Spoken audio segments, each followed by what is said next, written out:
할렐루야. 주님께서 우리와 같이 계십니다. 하나님이 함께 하시니 오늘도 우리 인생 가운데 좋은 일이 있을 줄 믿습니다. 오늘은 요한복음 6장 1절에서 15절까지의 말씀 같이 보시겠습니다. 요한복음 6장 1절에서 15절까지 다 같이 합독합니다. 시작. 그 후에 예수께서 디베랴의 갈릴리 바다 건너편으로 가시매 큰 무리가 따르니 이는 병자들에게 행하시는 표적을 보았음이러라. 예수께서 산에 오르사 제자들과 함께 거기 앉으시니 마침 유대인의 명절인 유월절이 가까운지라. 예수께서 눈을 들어 큰 무리가 자기에게로 오는 것을 보시고 빌립에게 이르시되 우리가 어디서 떡을 사서 이 사람들을 먹이겠느냐 하시니 이렇게 말씀하시면 친히 어떻게 하실지를 아시고 빌립을 시험하고자 하심이라. 빌립이 대답하되 각 사람으로 조금씩 받게 할지라도 200데나리온의 떡이 부족하리이다.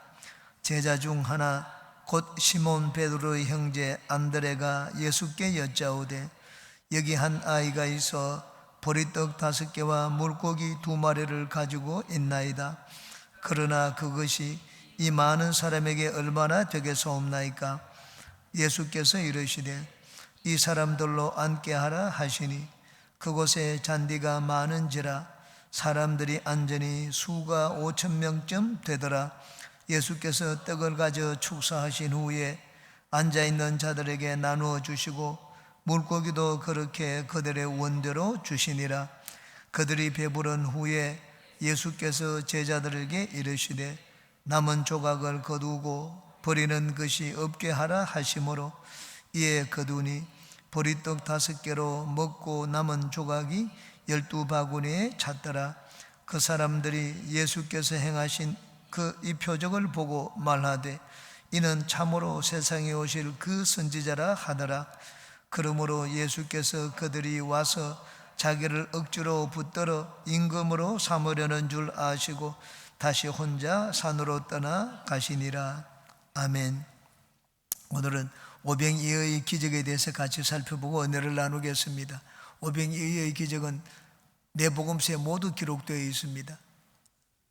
그렇기 때문에 아주 다른 여러 가지 기적보다도 참 중요한 기적이구나 하는 것을 알 수가 있습니다. 기적은 예수님이 누구신지에 대해서 우리에게 보여주고 또 우리에게 예수님에 대한 믿음을 심어주기 위해서 필요한 것입니다. 그러므로 기적을 체험하는 것을 우리는 항상 사모해야 됩니다. 여기 요한복음에서는 4번째 나오는 기적입니다. 가나의 혼인잔치에서는 하나님이 양을 다스리시는 분이심을 보았습니다. 신의 아들을 고쳐주셨습니다. 하나님은 거리가 상관이 없다. 거리를 다스리시는 분이심을 보여주셨습니다.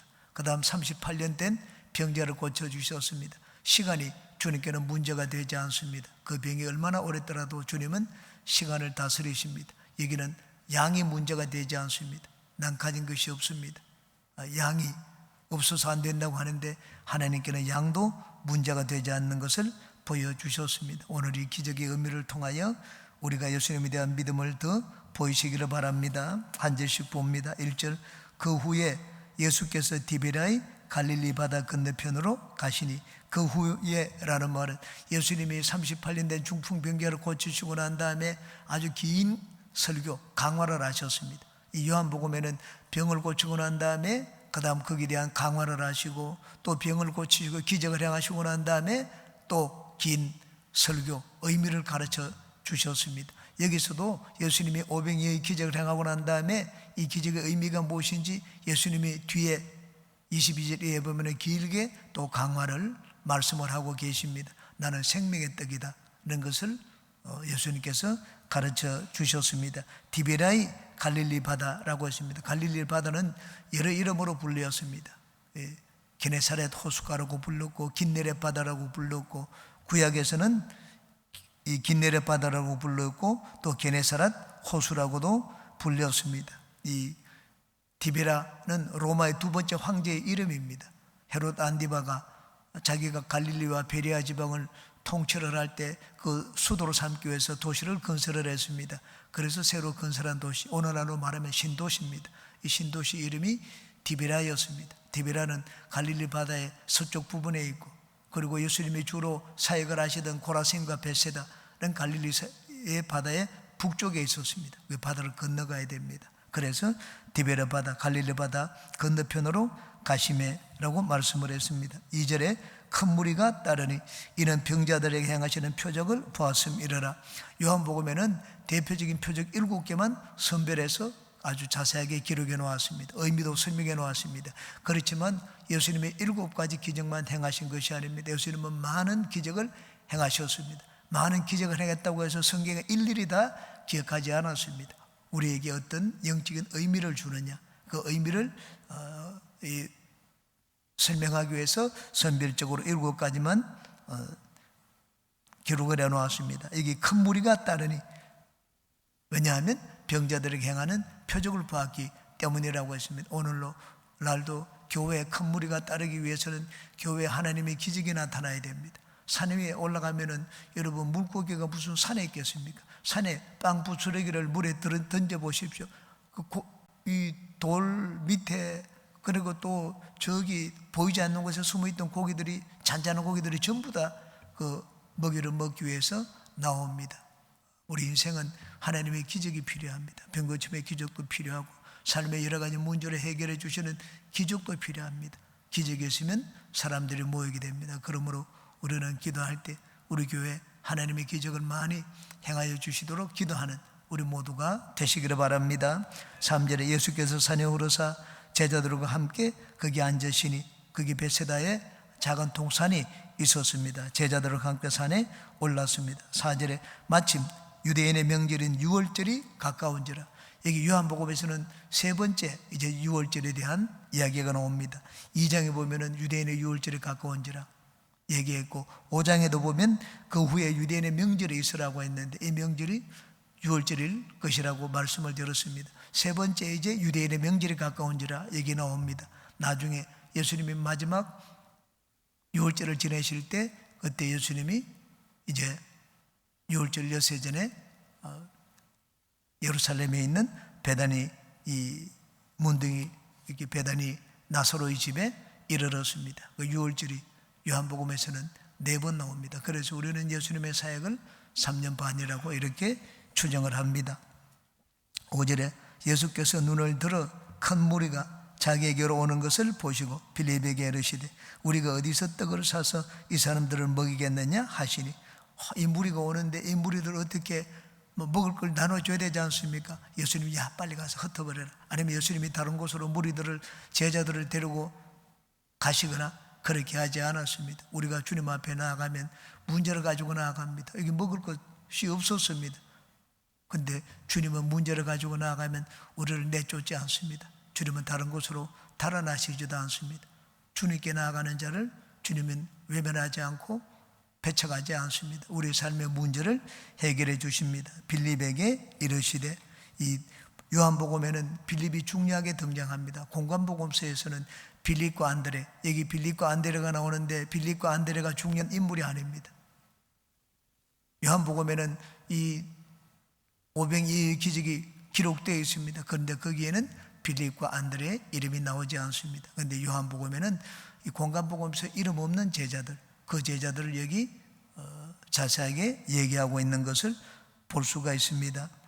빌립은 우리가 어디서 떡을 사서 이 사람들을 먹이겠느냐 하시니, 여기 어디서 떡을 사서, 예수님은 앞에서 38년 된 병자의 병을 고쳐주셨습니다. 그리고는 긴 말씀을 주셨습니다. 생명의 양식을 주셨습니다. 그리고 여기는 떡을 주셨습니다. 쉽게 말해가지고 오중복음입니다. 병도 고쳐주시고 영의 양식도 주시고 그리고 육의 양식도 주셨습니다. 예수님은 우리에게 영혼 구원만 주시는 분이 아닙니다. 예수님은 우리 삶의 모든 문제, 우리 육체의 건강과 그리고 삶에 필요한 먹는 문제, 그리고 진짜 하늘 양식, 이 모든 것들을 우리에게 주시는 분이심을 알 수가 있습니다. 6절에 이렇게 말씀하시면 친히 어떻게 하실지를 아시고 빌립을 시험하고자 하심이라.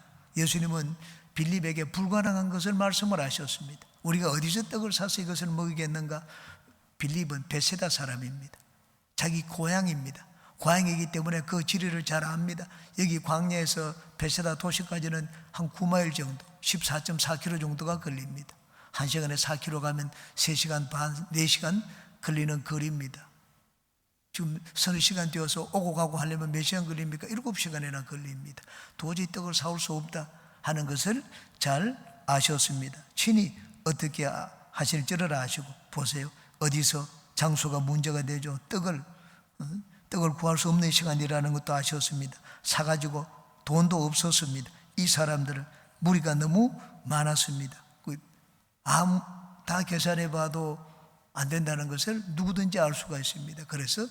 그런데도 예수님은 빌립에게 어떻게 먹일 수 있겠느냐 질문을 하셨습니다. 그 이유는 빌립을 시험하고자 하심이라. 하나님은 때때로 놀라운 일을 행하시기 전에 나를 먼저 시험하십니다. 나의 믿음을 보시기를 원하십니다.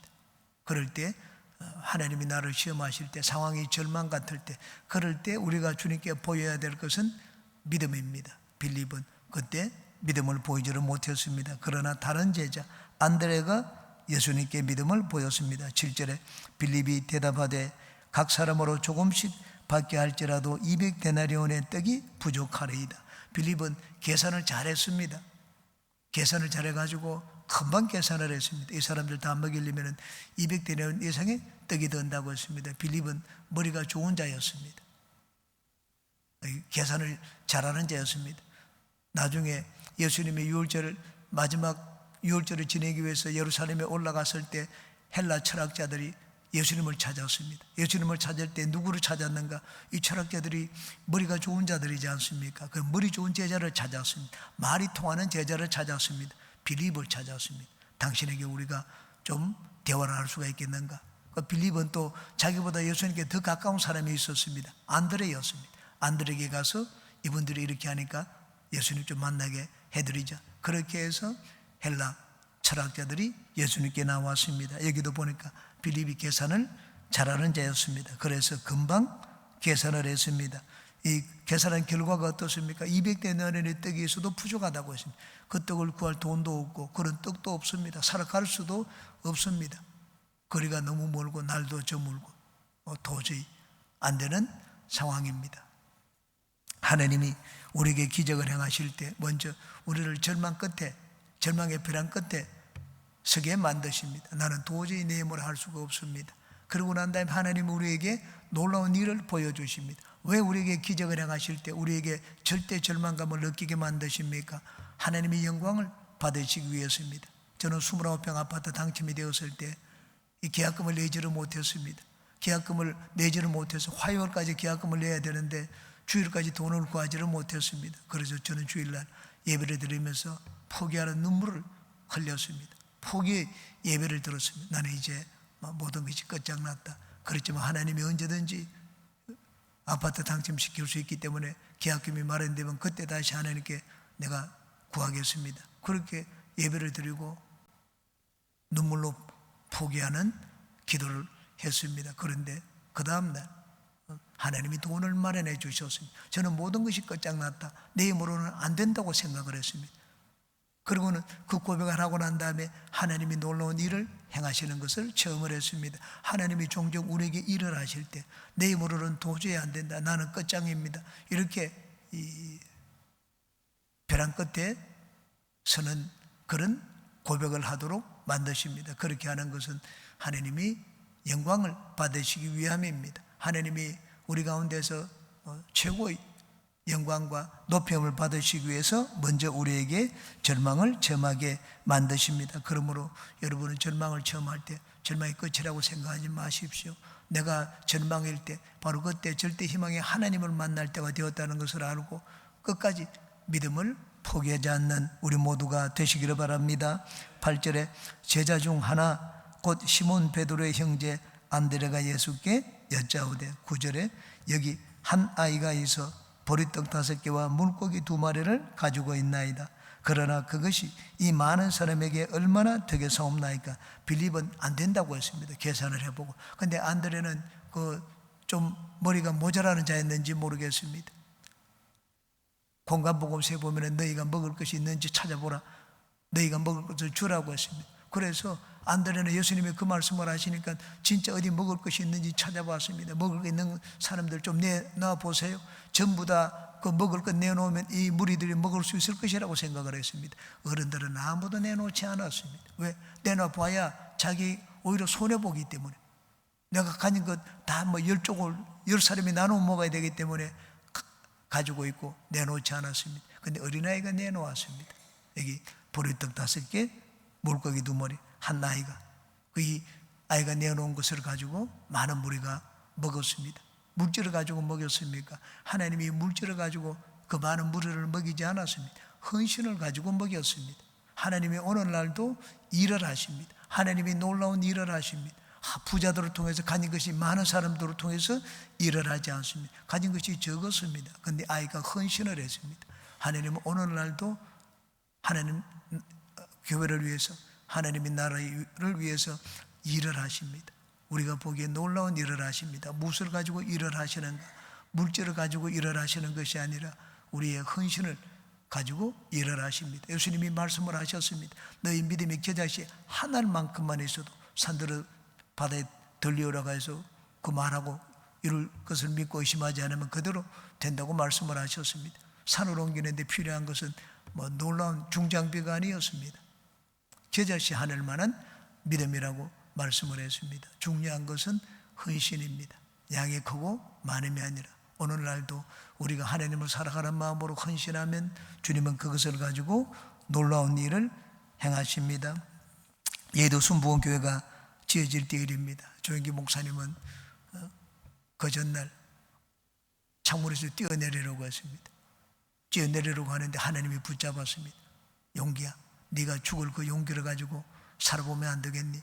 그 말씀을, 성령의 음성을 듣고는 뛰어내리라고 하다가 멈추었습니다. 그 다음날 새벽 기도를 인도하고 사무실로 갔는데 한 할머니가 찾아왔습니다. 녹그릇과 은수저를 가지고 그 보자기 사가지고는 조영기 목사님한테 드릴 게 있다고 하면서 그걸 풀어놓았습니다. 이 성전을 건축하는데 녹슨을 가지고 이 지붕을 세우지 못해서 그냥 골조에서 그냥 비가 오면은 빗물이 뚝뚝 떨어졌습니다. 그런데 녹그릇 하나, 은수저, 이거 하나님이 받으시느냐고 물었습니다. 조영기 목사님은 속으로는 의의가 없었습니다. 그게 몇 푼 되겠습니까? 그리고는 할머니에게 말을 했습니다. 하나님이 기쁘게 받으십니다. 하나님이 기쁘게 받으신다고 얘기를 하고 그 주에 철야 예배 때 이 사실을 성도들에게 얘기를 했습니다. 한 할머니가 이걸 가져왔는데 내가 그 할머니에게 이걸 드리면 할머니는 무엇으로 밥을 먹습니까? 할머니가 웃으면서 얘기를 했습니다. 손가락이 있지 않습니까? 손가락으로 밥을 먹으면 되죠. 그렇게 얘기를 하고 가셨다, 그 말을 했습니다. 그 얘기를 듣고 난 다음에 한 분이 손을 들어가지고 그 은수저와 녹그릇을 내가 사겠습니다. 그분이 5천만 원을, 당시 서울 부시장이었습니다. 5천만 원을 주고 그 은수저와 녹그릇을 샀습니다. 그렇게 해서 예도 순복음교회 막 비가 오면 이 녹물이 떨어지던 그 대성전 이 도움공사가 다시 시작되게 되었습니다. 하나님은 우리를 보고 하나님이 일을 하십니다. 하나님은 모든 것을 하실 수가 있습니다. 여러분, 일이 잘 중지되고 되지 않는다고 해서 하나님이 계시지 않은 것이 아닙니다. 하나님이 멈추고 보고 계신 것입니다. 헌신을 보고 계십니다. 하나님은 헌신을 통하여 오늘날도 하늘나라를 이루어 가십니다. 그러므로 주님이 우리에게 마음을 주실 때 항상 우리의 헌신하는 마음을 주님께 드리는 우리가 되시기를 주의 이름으로 축원합니다. 10절, 예수께서 이르시되 이 사람들로 앉게 하라 하시니 그곳에 잔디가 많은지라 사람들이 앉으니 수가 5,000명쯤 되더라. 예수님은 이 사람들로 앉게 하라 말씀을 하셨습니다. 예수님과 빌립의 차이가 무엇입니까? 빌립은 말하는데 부정적인 얘기를 했습니다. 그런데 예수님은 부정적인 말을 하지 않았습니다. 그럴 필요가 없다. 너희들이 먹을 것을 주어라. 여기 앉게 하라. 그 식사 대형을 갖추어라는 말입니다. 공간복음에서 보면은 50명씩 100명씩 앉았다고 되어 있습니다. 이 식사 대형으로 무리를 지어서 앉게 만들었습니다. 그곳에 잔디가 많은지라 사람들이 앉은 수가 5,000명쯤 되더라. 이걸 사람으로 보지 말고 양들로 생각해 보시기 바랍니다. 우리를 푸른 초장에 누이시는 선한 목자의 모습을 생각해 보시기 바랍니다. 예수님이 이 5,000명의 넘는 무리를 먹이심으로 당신이 누구임을 보여주셨는가? 예수님은 선한 목자이심을 우리에게 보여주셨습니다. 11절에 예수께서 떡을 가져 축사하신 후에 앉은 자들에게 나누어 주시고 물고기도 그렇게 그들의 원대로 주시니라. 인간으로서는 완전히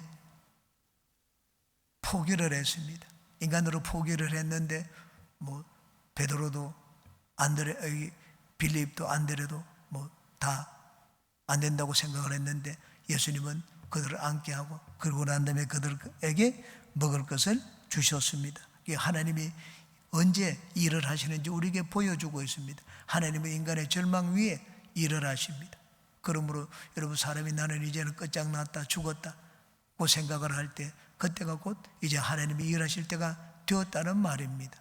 여러분, 캄캄한 이 동틀 때가 제일 어둡다는 말이 있지 않습니까? 가장 어둡고 나는 이전에 절망의 가장 깊은 수렁 속에 빠졌다고 생각을 할 때 그때 하나님의 태양이 떠오를 때입니다. 여기 제자들은 모두가 다 절망이라고 생각을 했습니다. 그런데 그때 바로 예수님은 놀라운 일을 행하셨습니다.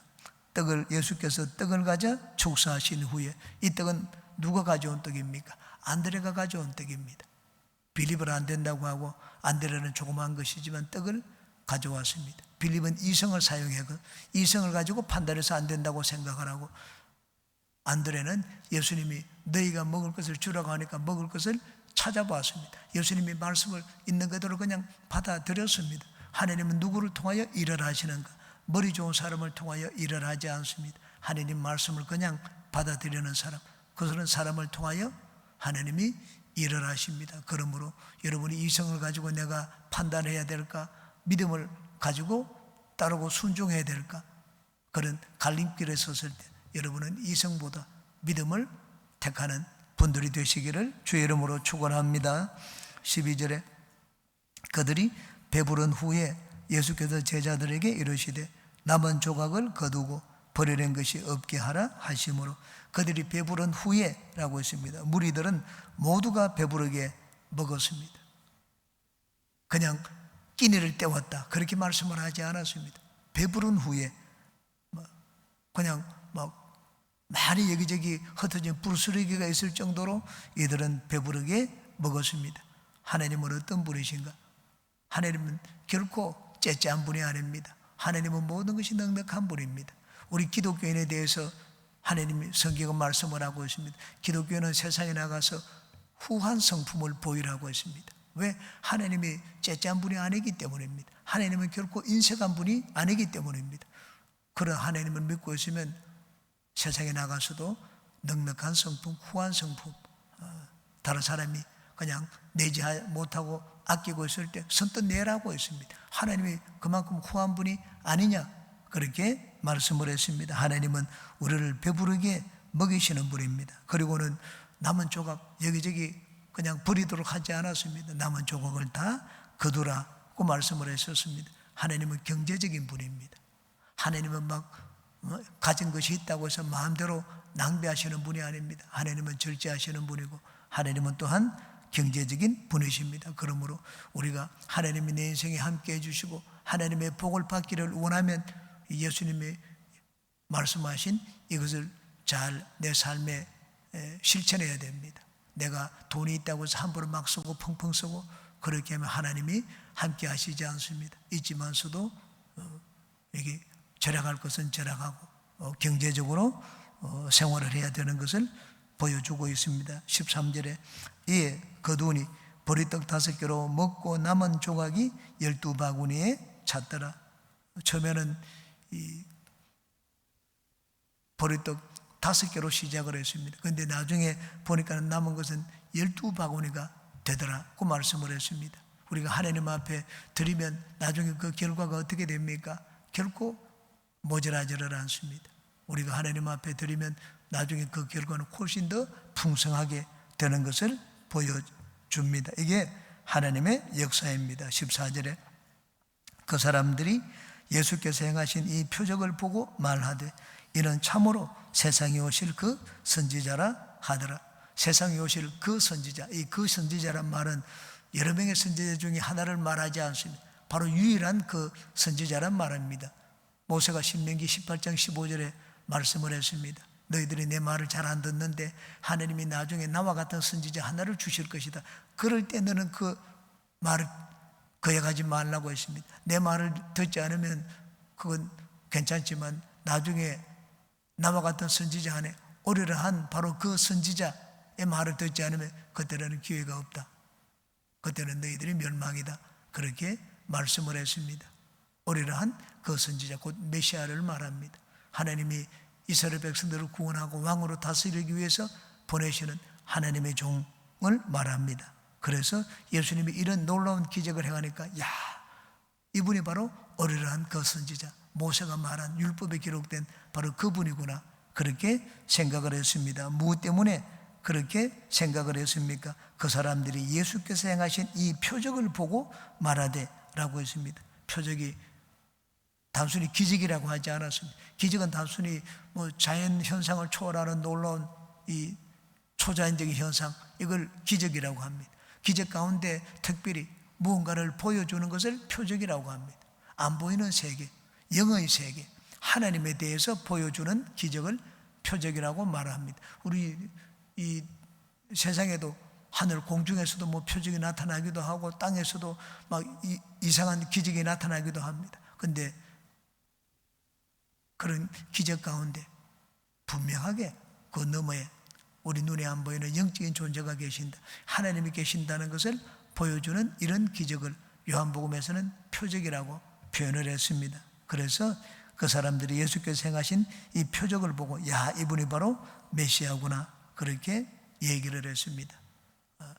기적, 우리 삶에 내가 보통 때는 체험하지 못하는 기적은 눈에 안 보이는 영적인 존재에 대해서 보게 만들어 주십니다. 우리의 영의 눈을 뜨게 만들어 주십니다. 바울 사도도 마찬가지입니다. 예수 믿는 자들을 잡는 데 앞장선 자였습니다. 그러다가 다메섹 도상에서 예수님을 만났습니다. 전혀 상상하지 못하는 그런 체험을 했습니다. 사울이라는 청년의 눈이 떠졌습니다. 그래서 예수님이 바로 십자가에 달린 나사렛 예수가 오리라 한 바로 그 선지자, 우리가 기다리던 메시아라는 것을 알게 되었습니다. 영의 눈이 떠졌습니다. 그러므로 믿지 않는 사람들이 예수님께 나오는데 기적은 참으로 중요합니다. 그들의 눈이 떠져서 예수님이 누구신지 알도록 만드는 것이 기적이기 때문입니다. 믿지 않는 자들을 위해서 기도할 때 항상 하나님이 기적을 보여주시도록 기도하는 우리가 되시기를 주의 이름으로 축원합니다. 마지막 15절 같이 읽겠습니다. 그러므로 예수께서 그들이 와서 자기를 억지로 붙들어 임금으로 삼으려는 줄 아시고 다시 혼자 산으로 떠나가시니라. 이들은 예수님이 바로 그 선지자구나, 그렇게 알았습니다. 그래서 예수님을 잡아가지고 왕 삼으려고 했습니다. 이게 유대인들의 메시아관입니다. 예수님의 제자들도 마찬가지입니다. 예수님이 나중에 이 부활 성천하실 때 제자들을 모아놓고 말씀을 하셨습니다. 너희들이 성령이 오시면은 너희들이 땅끝까지 이르러 내 증인이 될 것이라. 예수님이 그 말씀을 하실 때 제자들이 얘기를 했습니다. 예수님이 부활해서 40일 동안 보이시니까 이제 우리에게 무엇이 더 필요하겠는가? 이분이 이제 영원히 살아계신데 이분이 왕이 아니겠느냐? 그래서 예수님께 물었습니다.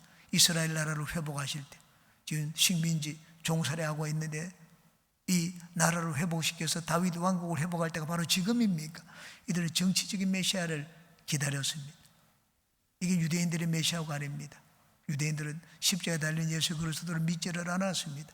유대인들이 지금도 기다리는 메시아가 있습니다. 그건 이스라엘을 세계 열방 가운데 높여주시고 우뚝 서게 만드는 이 정치적인 왕입니다. 그래서 예수님이 이런 기적을 행하시는 것을 보고 예수님을 잡아가지고 왕으로 삼으려고 했습니다. 기적을 체험을 했지만 메시아에 대한 잘못된 생각을 가지고 있었습니다. 왜 예수님을 잡아가지고 왕으로 삼으려고 했습니까? 나한테 유익이 되기 때문입니다. 내 배를 채울 수 있기 때문입니다. 여기 보세요. 억지로 붙들어 임금으로 삼으려는 줄 아시고 다시 혼자 산으로 떠나가시니라. 야, 이런 사람을 임금으로 살면 그냥 내 먹는 것, 내가 부자가 되겠다, 먹는 것 걱정이 없겠다, 그 생각을 했습니다. 우리는 처음에는 예수님을 믿더라도 그렇게 예수님을 믿습니다. 나를 위해서, 내 배를 위해서 예수님을 믿고 내 명예를 위해서, 내 이름을 위해서 예수님을 믿습니다. 그러나 나중에 우리는 올바른 신앙을 가져야 됩니다. 우리 올바른 신앙은 하나님을 위해서 하나님을 믿는 것입니다. 예수님을 위해서 예수님을 믿는 것입니다. 베드로는 예수님이 누구신지 알게 난 다음에 배와 그물 잡은 것 모든 것 버려두고 예수님을 따랐습니다. 이게 올바른 신앙입니다. 그러므로 예수님을 우리가 믿을 때 처음에 인생의 여러 가지 문제를 인하여 예수님을 믿습니다. 그 문제 해결을 위하여. 그러나 그것으로 끝을 내고 그것이 전부라고 생각을 해서는 안 됩니다. 그렇게 해서 예수님을 알게 된 뒤에는 이제는 우리가 달라져야 됩니다. 예수님 앞에 무릎을 꿇고 예수님 앞에 나를 드려야 됩니다. 내 삶도 드리고 시간도 드리고 내 인생 드리고 주님을 위하여 사는 우리가 되어야 됩니다. 우리도 더 주님을 알고 또 주님을 높이고 주님을 위하여 사는 우리 삶이 되시기를 주님의 이름으로 축원합니다. 기도합니다. 좋으신 주님, 오늘도